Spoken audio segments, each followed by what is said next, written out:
Assalamualaikum warahmatullahi wabarakatuh. Yang terhormat Bapak Dr. Ngasbun Egar SPD MPD, yang terhormat Bapak Ibu mahasiswa S2 Manajemen Pendidikan Universitas PGRI Semarang kelas 2C. Terima kasih untuk kesempatan yang telah diberikan kepada kelompok 2, sehingga kelompok 2 dapat memaparkan makalah yang telah didiskusikan yang berjudul Metodologi Penelitian Kuantitatif. Sebelum pemaparan ini dimulai, saya akan mengenalkan anggota kelompok 2 terlebih dahulu. Yang pertama, Bapak Andrian Himawan, yang kedua, Bapak Agus Nur Cahyo, yang ketiga, Bapak Basuki, yang keempat, Ibu Desi Purlianti, yang kelima, Ibu Eni Yulianti, yang keenam, Bapak Edi Siswanto, yang ketujuh, Ibu Etika Nur Aida, yang kedelapan, Ibu Farihatun, yang kesembilan, Ibu Liza Kurniani, yang kesepuluh, Bapak Nurbadi, yang kesebelas, Ibu Rofin Maulina, yang ke-12 Bapak Sukamit, dan yang terakhir Ibu Tuti Irawati. Bagian daftar isi pada makalah kami ini terdiri atas yang pertama kata pengantar, yang kedua pendahuluan, yang ketiga pembahasan, dan yang terakhir penutup. Pada bagian pendahuluan terdiri atas latar belakang masalah, batasan masalah, dan tujuan penulisan. Kemudian, pada bagian pembahasan terdiri atas pengertian penilaian kuantitatif. Yang kedua, menyusun kisi-kisi instrumen penelitian kuantitatif. Yang ketiga, menyusun instrumen penelitian kuantitatif. Yang terakhir, uji validitas dan reliabilitas instrumen penelitian kuantitatif. Kemudian, pada bagian penutup terdiri atas simpulan dan saran. Kata pengantar yang telah kami buat pada makalah ini berisi ucapan syukur penulis terhadap Tuhan Yang Maha Esa yang telah memberikan kekuatan dan pertolongan sehingga penulis bisa menyelesaikan tugas makalah tentang metodologi penelitian yang membahas tentang penelitian kuantitatif tepat pada waktunya. Penulis juga mengucapkan terima kasih kepada dosen pembimbing yang telah memberikan arahan sehingga tugas yang diberikan dapat terselesaikan. Penulis menyadari ketidaksempurnaan makalah ini. Oleh karena itu, kami mengharapkan kritik dan saran guna untuk memperbaiki makalah kami ke depannya. Akhir kata, semoga makalah ini dapat bermanfaat bagi semua dan semoga Tuhan Yang Maha Esa tetap melimpahkan karunia dan pertolongannya kepada kita semua dalam upaya untuk meraih kesuksesan. Amin. Pada bagian pendahuluan, yang pertama terdiri atas latar belakang. Latar belakang pada makalah kami ini membahas tentang metodologi penelitian merupakan salah satu cara yang ditempuh untuk mencapai suatu tujuan. Sedangkan tujuan dari penelitian ini adalah mengungkapkan, menggambarkan, menyimpulkan hasil dari pemecahan suatu masalah melalui cara tertentu sesuai dengan prosedur penelitiannya. Metode penelitian ini akan mengarahkan penelitian pada suatu tujuan tertentu. Metode penelitian yang akan dibahas dalam makalah ini adalah penelitian dengan pendekatan kuantitatif. Latar berpikir pendekatan kuantitatif adalah filsafat positivisme. Pandangan filsafat positivisme adalah bahwa tindakan-tindakan manusia terwujud dalam gejala-gejala sosial yang disebut fakta-fakta sosial. Fakta-fakta sosial harus dipelajari secara objektif, yaitu dengan memandangnya sebagai benda, seperti benda dalam ilmu pengetahuan alam. Nazir 1989 menjelaskan ada 3 ciri utama dalam pandangan positivisme yang diterapkan dalam pendekatan kuantitatif. Yang pertama, penelitiannya banyak menggunakan metode eksperimen yang variabelnya dapat dimanipulasi dan diukur secara kuantitatif agar dapat dicari hubungan di antara berbagai variabel.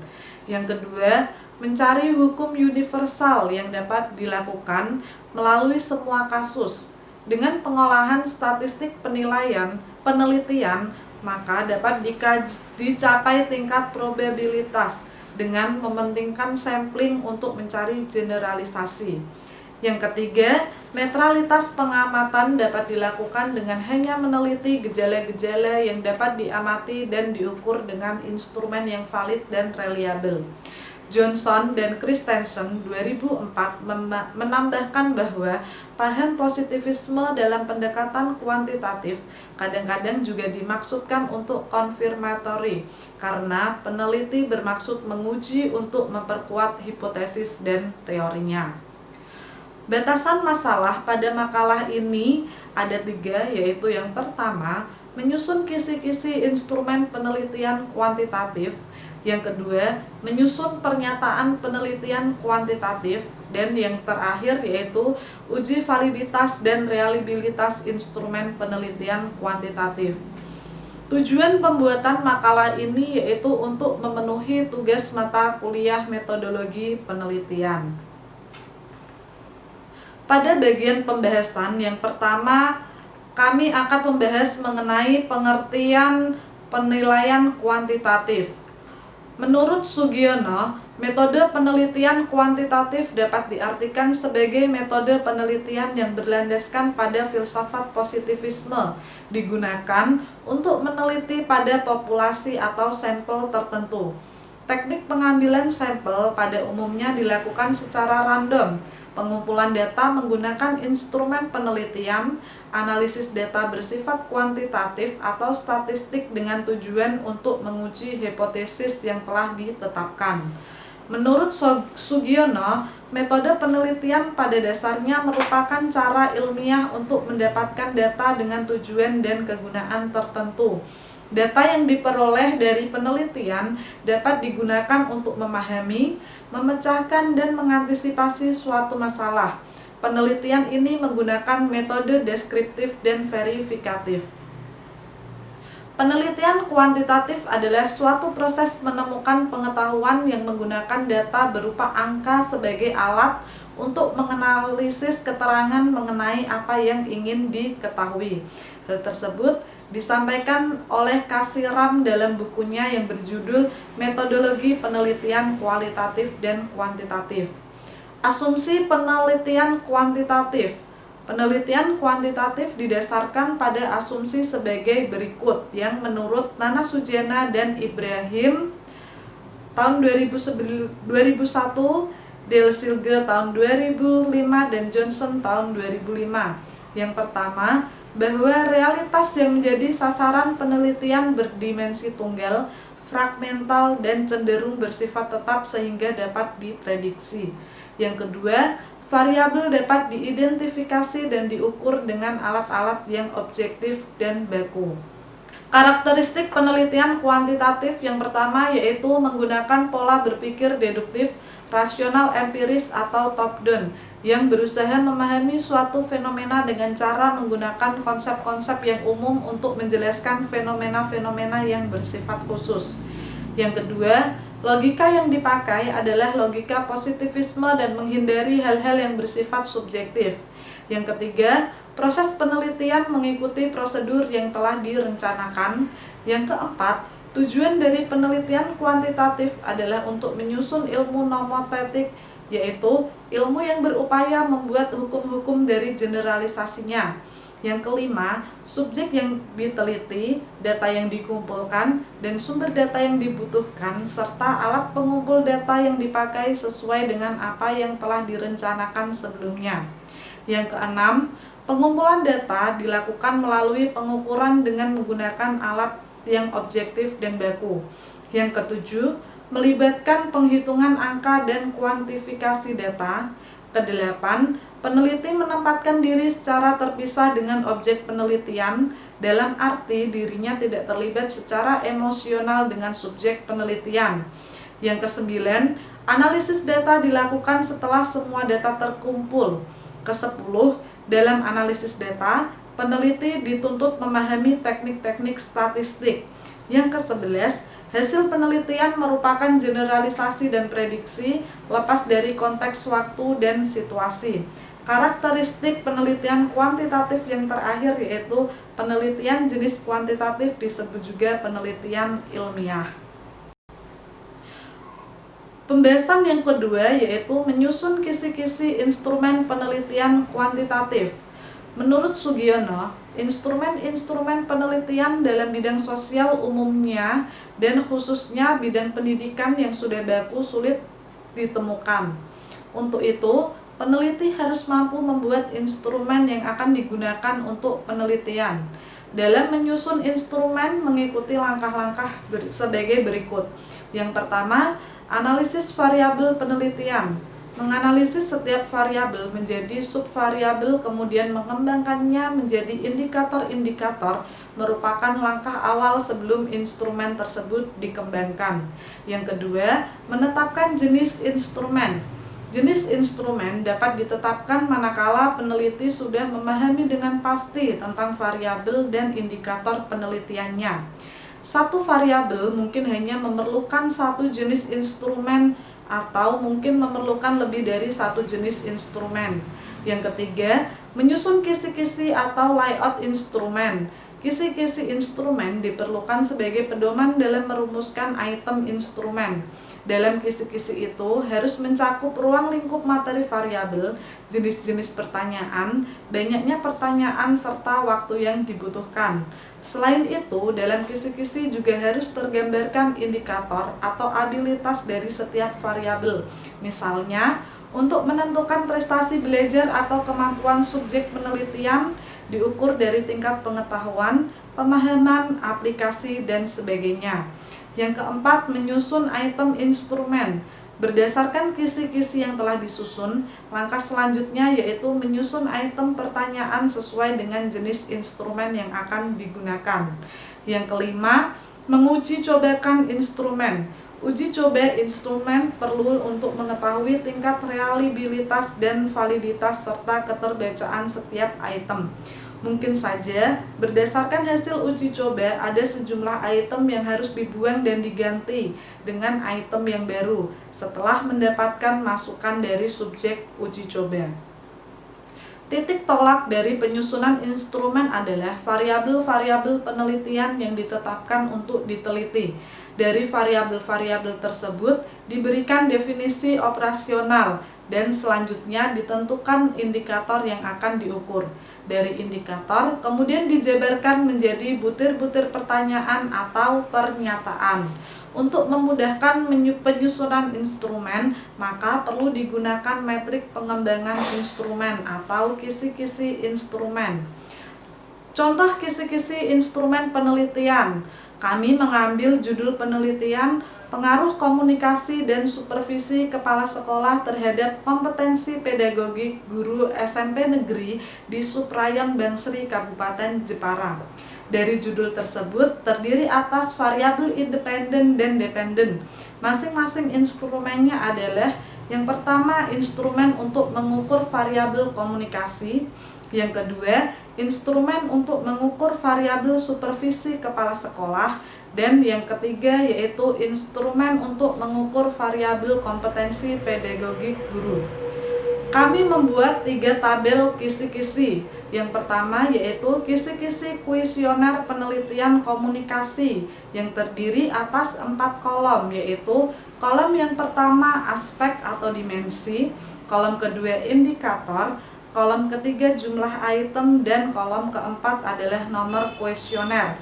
Aspek atau dimensi pada tabel kisi-kisi kuesioner penelitian komunikasi ini terdiri atas 4 aspek. Yang pertama yaitu komunikasi ke bawah, terdapat 3 indikator. Indikator yang pertama yaitu penjelasan tentang tugas yang dilaksanakan, terdiri atas 5 item yaitu dengan nomor kuesioner 1-5. Indikator yang kedua yaitu penyampaian informasi peraturan-peraturan yang berlaku, terdiri atas 3 item, nomor kuesionernya yaitu 6-8. Kemudian yang ketiga, pemberian motivasi kepada bawahan dengan jumlah item 3 dan nomor kuesioner 9-11. Aspek atau dimensi yang kedua yaitu komunikasi ke atas yang terdiri atas 4 indikator. Indikator yang pertama yaitu penyampaian informasi tentang pekerjaan atau tugas yang dilakukan dengan jumlah item 2 dengan nomor kuesioner 14-15. Indikator yang kedua, penyampaian informasi tentang persoalan pekerjaan atau tugas bawahan dengan jumlah item 4 nomor kuesioner 16-19. Indikator yang ketiga yaitu penyampaian saran-saran perbaikan dari bawahan dengan jumlah item 2 nomor kuesioner 20-21. Dan aspek atau dimensi yang kedua ini, indikator terakhirnya yaitu penyampaian keluhan dari bawahan dengan jumlah item 2 dengan nomor kuesioner 22-23. Dimensi yang ketiga atau aspek yang ketiga yaitu komunikasi horizontal, terdiri atas 4 indikator. Yang pertama yaitu memperbaiki koordinasi tugas, jumlah itemnya 2, nomor kuesionernya 24-25. Kemudian indikator yang kedua yaitu upaya pemecahan masalah, jumlah itemnya 2, nomor kuesionernya 26-27. Indikator yang ketiga yaitu saling berbagi informasi dengan jumlah item 3, nomor kuesionernya 28-30. Dan indikator yang terakhir yaitu upaya pemecahan konflik, jumlah itemnya 2, nomor kuesionernya 31-32. Aspek atau dimensi terakhir pada tabel kisi-kisi kuesioner penelitian komunikasi ini yaitu komunikasi diagonal dengan 2 indikator. Yang pertama yaitu memudahkan dalam mencari informasi yang dibutuhkan dengan jumlah 2 item, nomor kuesionernya adalah 33 dan 34. Kemudian indikator yang kedua yaitu mempercepat arus komunikasi organisasi dengan jumlah item 2, nomor kuesionernya 35-36. Tabel kisi-kisi yang kedua yaitu tentang kisi-kisi kuesioner penelitian supervisi kepala sekolah. Sama seperti tabel pertama tadi, pada tabel kedua ini juga terdiri atas 4 kolom, yaitu ada aspek atau dimensi, indikator, jumlah item, dan nomor kuesioner. Aspek yang pertama yaitu supervisi akademik yang terdiri atas 3 indikator. Yang pertama yaitu perencanaan supervisi akademik, jumlah itemnya 9, nomor kuesionernya 1-9. Indikator yang kedua, pelaksanaan supervisi akademik, jumlah itemnya 8, nomor kuesionernya 10-17. Dan indikator yang ketiga yaitu evaluasi dan tindak lanjut supervisi akademik, jumlah itemnya 8, nomor kuesionernya 18-25. Aspek atau dimensi yang kedua yaitu supervisi manajerial. Terdapat 3 indikator. Yang pertama, perencanaan supervisi manajerial, jumlah itemnya 6, nomor kuesionernya 26-31. Indikator yang kedua, pelaksanaan supervisi manajerial, jumlah itemnya 4, nomor kuesionernya 32-35. Dan indikator yang ketiga yaitu evaluasi dan tindak lanjut supervisi manajerial, jumlah itemnya 5, nomor kuesionernya 35-40. Tabel yang ketiga yaitu kisi-kisi kuesioner penelitian kompetensi pedagogik guru. Aspek yang pertama, pemahaman terhadap peserta didik. Terdapat 3 indikator yaitu memahami siswa dengan memanfaatkan prinsip-prinsip perkembangan kognitif, jumlah itemnya 2, nomor kuesionernya 1-2. Indikator yang kedua, memahami siswa dengan memanfaatkan prinsip-prinsip kepribadian, jumlah itemnya 2, nomor kuesionernya 3-4. Indikator yang ketiga, mengidentifikasi bekal ajar siswa, jumlah itemnya 2, nomor kuesionernya 5-6. Aspek atau dimensi yang kedua yaitu perancangan pembelajaran. Terdapat 6 indikator. Yang pertama, memahami landasan kependidikan, jumlah itemnya 2, nomor kuesionernya 7-8. Indikator keduanya, menerapkan teori belajar dan pembelajaran, jumlah item 2, nomor kuesioner 9-10.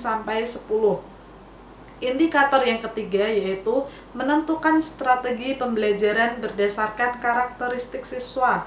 Jumlah itemnya 2, nomor kuesionernya 11-12. Indikator yang keempat, menetapkan kompetensi yang ingin dicapai. Jumlah itemnya 2, nomor kuesionernya 13-14. Indikator yang kelima yaitu menetapkan materi ajar, jumlah itemnya 3, nomor kuesionernya 15-17, dan yang indikator terakhir yaitu menyusun rancangan pembelajaran berdasarkan strategi yang dipilih dengan jumlah item 2, nomor kuesioner 18-19. Aspek atau dimensi yang ketiga yaitu pelaksanaan pembelajaran, terdiri atas 2 indikator. Yang pertama, menata latar pembelajaran, jumlah item 3, nomor kuesioner 20-22. Indikator yang kedua yaitu melaksanakan pembelajaran yang kondusif, jumlah itemnya 2, nomor kuesionernya 23-24. Aspek atau dimensi berikutnya yaitu evaluasi hasil belajar. Indikator yang pertama yaitu merancang dan melaksanakan evaluasi hasil belajar secara berkesinambungan dengan berbagai metode dengan jumlah item 5, nomor kuesioner 25-29. Indikator yang kedua, menganalisis hasil evaluasi hasil belajar untuk menentukan tingkat ketuntasan belajar dengan jumlah item 3, nomor kuesioner 30-32. Dan indikator yang terakhir yaitu memanfaatkan hasil penilaian pembelajaran untuk perbaikan kualitas program pembelajaran secara umum dengan jumlah item 2, nomor kuesioner 33-34. Aspek atau dimensi yang terakhir yaitu pengembangan peserta didik dengan 2 indikator. Yang pertama, memfasilitasi siswa untuk mengembangkan potensi akademik dengan jumlah item 3, nomor kuesioner 35-37, dan indikator yang terakhir atau kedua yaitu memfasilitasi siswa untuk mengembangkan potensi non-akademik dengan jumlah item 3, nomor kuesioner 38-40. Pembahasan yang ketiga atau selanjutnya yaitu menyusun instrumen penelitian kuantitatif. Menurut Nana Sujana dan Ibrahim dalam Wina Sanjaya, untuk menghasilkan data yang akurat ada beberapa hal yang harus diperhatikan dalam menyusun instrumen penelitian. Yang pertama yaitu masalah dan variabel yang diteliti termasuk indikator variabel harus jelas dan spesifik sehingga dapat dengan mudah menetapkan jenis-jenis instrumen yang diperlukan. Yang kedua, sumber data atau informasi baik jumlah maupun keragamannya harus diketahui terlebih dahulu sebagai bahan dasar dalam menentukan isi, bahasa, sistematika, dan sistematika item dalam instrumen penelitian. Yang ketiga, keterangan dalam instrumen itu sendiri sebagai alat pengumpul data baik dari keajekan, kesahihan, maupun objektivitasnya. Yang keempat, jenis data yang diharapkan dari penggunaan instrumen harus jelas, sehingga peneliti dapat memperkirakan cara analisis data guna memecah masalah penelitian. Yang kelima, mudah dan praktis digunakan, tetapi dapat menghasilkan data yang diperlukan. Setelah menyusun kisi-kisi, langkah selanjutnya adalah menyusun instrumen berdasarkan indikator yang telah dibuat. Instrumennya sudah terlampir. Dalam penelitian ini, instrumen yang digunakan adalah angket atau kuesioner yang berisi butir-butir pernyataan yang berusaha untuk mengungkap keadaan responden sesuai dengan variabel yang diinginkan. Angket yang digunakan dikembangkan berdasarkan indikator masing-masing variabel dan menggunakan skala Likert yang berisi 5 pilihan jawaban. Setiap butir pernyataan disediakan 5 alternatif jawaban yang disediakan dengan skor 1, 2, 3, 4, dan 5 dengan urutan yang ditentukan. Kemudian pembahasan yang keempat atau yang terakhir yaitu uji validitas dan reliabilitas instrumen penelitian kuantitatif. Validitas merupakan suatu ukuran yang menunjukkan tingkat kesalahan suatu instrumen. Uji validitas adalah mengumpulkan kevalidan suatu instrumen. Validitas yang digunakan dalam penelitian ini adalah validitas internal, di mana sebagian instrumen mendukung misi sebagian instrumen secara keseluruhan dengan menggunakan analisis faktor, yaitu dengan cara mengkorelasikan skor faktor dengan skor total dengan menggunakan rumus koefisien korelasi Pearson-Hasan. Dalam Hasan 2002-81. Rumusnya seperti yang dapat dilihat dalam layar berikut. Adapun dasar pengambilan keputusan dengan taraf signifikan 5% adalah sebagai berikut. Jika R hasil positif serta R hasilnya lebih besar daripada R tabel, maka hasil tersebut valid. Jika R hasil negatif dan R hasilnya lebih kecil dari R tabel, maka hasil tersebut tidak valid. Kemudian, jika R hasilnya lebih besar daripada R tabel tapi bertanda negatif, maka hasil tersebut tetap tidak valid. Uji reliabilitas instrumen. Reliabilitas adalah tingkat ketetapan, ketelitian, atau keakuratan sebuah instrumen. Uji reliabilitas adalah suatu instrumen cukup yang dapat dipercaya untuk digunakan sebagai alat pengumpul data karena instrumen tersebut sudah baik. Pada penelitian ini, untuk mencari reliabilitas instrumen menggunakan rumus Alpha-Cronbach yang rumusnya tertera sebagai berikut. Suatu angket dinyatakan reliable atau andal jika alfa lebih dari 0,60 dan pengambilan keputusan dalam penelitian ini adalah jika R alpha hitungnya lebih besar daripada Cronbach alpha, maka butir pernyataan instrumen tersebut reliable.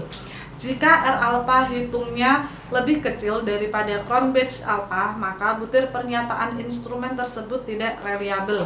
Instrumen valid atau validitas instrumen, maka instrumen tersebut dapat digunakan untuk mengukur apa yang seharusnya diukur.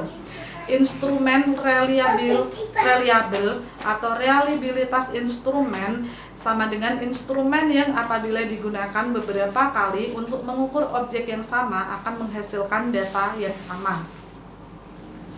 Bagian yang terakhir pada makalah ini yaitu penutup. Bagian penutup terdiri atas simpulan dan saran. Simpulan yang telah kami buat adalah sebagai berikut. Metode penelitian kuantitatif memusatkan perhatiannya pada gejala-gejala yang mempunyai karakteristik tertentu dalam kehidupan manusia yang dinamakan variabel. Landasan berpikir pendekatan kuantitatif adalah filsafat positivisme. Pandangan filsafat positivisme adalah bahwa tindakan-tindakan manusia yang terwujud dalam gejala-gejala sosial yang disebut fakta-fakta sosial. Fakta-fakta sosial tersebut harus dipelajari secara objektif, yaitu dengan memandangnya sebagai benda, seperti benda dalam ilmu pengetahuan alam.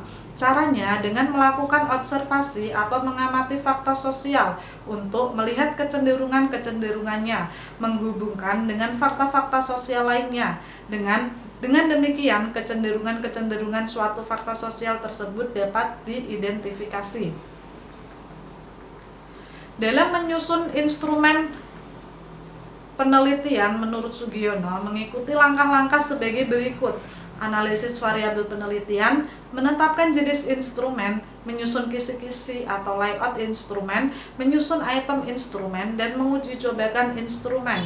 Menurut Nana Sujana dan Ibrahim dalam Wina Sanjaya, untuk menghasilkan data yang akurat, ada beberapa hal yang harus diperhatikan dalam menyusun instrumen penelitian, seperti variabel yang diteliti harus jelas, sumber data harus diketahui terlebih dahulu, keterangan dalam instrumen harus sahih dan objektif, jenis data harus jelas, mudah, dan praktis saat digunakan.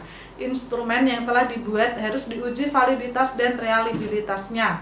Validitas merupakan suatu ukuran yang menunjukkan tingkat kesalahan suatu instrumen. Uji validitas adalah mengumpulkan kevalitan suatu instrumen.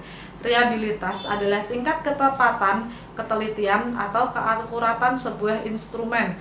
Uji reliabilitas adalah suatu instrumen cukup dapat dipercaya untuk digunakan sebagai alat pengumpul data karena instrumen tersebut sudah baik.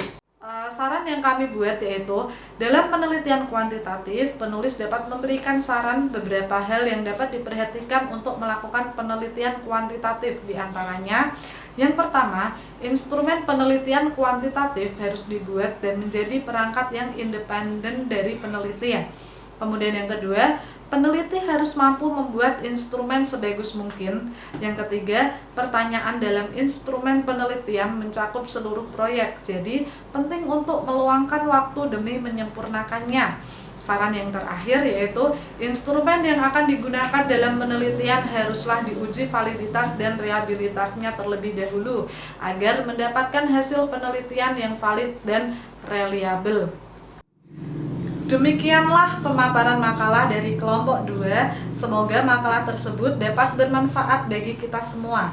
Apabila dalam penyampaian makalah tersebut terdapat salah kata, kami dari kelompok 2 memohon maaf yang sebesar-besarnya. Atas perhatiannya kami ucapkan terima kasih. Wassalamualaikum warahmatullahi wabarakatuh.